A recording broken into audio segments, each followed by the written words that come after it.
السلام علیکم ورحمۃ اللہ وبرکاتہ۔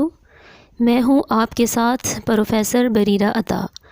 امید ہے آپ سب صحت اور ایمان کی بہترین حالت میں ہوں گے۔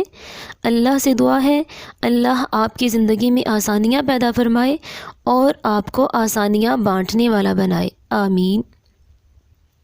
ناظرین، آج ہم آپ کو بتانے والے ہیں اسلام سے ایمان تک کا سفر کیسے ہوگا۔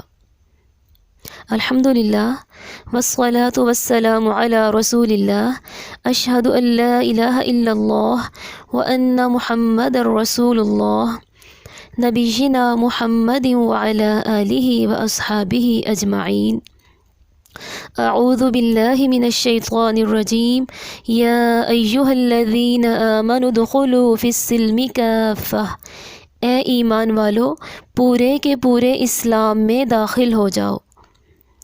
آئیے ہم دیکھتے ہیں اس آیت میں پورے کے پورے اسلام میں داخل ہونے سے کیا مراد ہے۔ یا ایہا الذین آمنوا ادخلوا فی السلم کافہ، کیا کہا جا رہا ہے؟ پورے کے پورے اسلام میں داخل ہو جاؤ۔ اس کا مطلب یہ ہے جب تم اسلام قبول کر لو پھر تم اسلام کے احکامات پر عمل پیرا ہونے کے پابند ہو جاتے ہو۔ اسلام نے جو دین سکھایا ہے اس کو سمجھنا ہے، اس پر عمل کرنا ہے اور اس کی تبلیغ کرنی ہے۔ آئیے ہم دیکھتے ہیں اسلام کی بنیاد کن باتوں پر ہے، کن احکام سے مل کر اسلام بنا ہے، اسلام کن باتوں کا مرکب ہے۔ احادیث میں وارد ہے، قال رسول اللہ صلی اللہ علیہ وسلم، بنی الاسلام علی خمس، شہادۃ ان لا الہ الا اللہ وان محمد رسول اللہ، اقام الصلاۃ وایتاء الزکاۃ والحج وصوم رمضان۔ حضرت عبداللہ بن عمر رضی اللہ تعالیٰ عنہما سے روایت ہے، رسول اللہ صلی اللہ علیہ وسلم نے فرمایا، اسلام کی بنیاد 5 چیزوں پر قائم کی گئی ہے جنہیں ارکان اسلام کہا جاتا ہے، جس میں سب سے پہلی بات یہ ہے اس بات کی گواہی دینا اللہ کے سوا کوئی معبود نہیں اور بے شک حضرت محمد صلی اللہ علیہ وسلم اللہ کے رسول ہیں، اور نماز قائم کرنا اور زکوٰۃ ادا کرنا اور حج کرنا اور رمضان کے روزے رکھنا۔ ناظرین کرام، آئیے ہم ارکان اسلام کی کچھ وضاحت دیکھتے ہیں۔ پہلا رکن کیا ہے؟ سب سے پہلے اس بات کو مد نظر رکھیے، ارکان اسلام کی کوئی خاص ترتیب نہیں ہے بلکہ مختلف روایات میں مختلف ترتیب ہے۔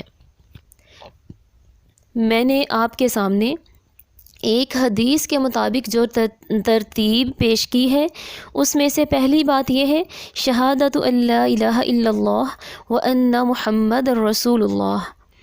اس میں یہ بتایا گیا ہے اللہ کی وحدانیت پر اس طرح یقین رکھنا، اللہ اپنی ذات و صفات میں یکتا ہے اور صرف اسی کی ذات عبادت کے لائق ہے، اور رسالت محمد صلی اللہ علیہ وسلم پر اس طرح سے یقین رکھنا آپ صلی اللہ علیہ وسلم اللہ کے آخری اور سچے رسول ہیں اور آپ صلی اللہ علیہ وسلم کی تعلیمات برحق ہیں۔ دوسری بات یہ ہے نماز قائم کرنا۔ کیا آپ جانتے ہیں نماز قائم کرنے سے کیا مراد ہے؟ میں آپ کو بتاتی ہوں نماز قائم کرنا کیا ہوتا ہے۔ اس کا مطلب یہ ہے فرض نماز کو اس کے اول وقت میں اس کی پوری شرائط کے ساتھ ادا کرنا، مردوں کا باجماعت نماز ادا کرنا۔ نماز کے بارے میں اللہ تعالیٰ کا ارشاد ہے، اقیموا الصلاۃ ولا تکونوا من المشرکین، تم نماز قائم کرو، مشرکین میں سے نہ بن جانا۔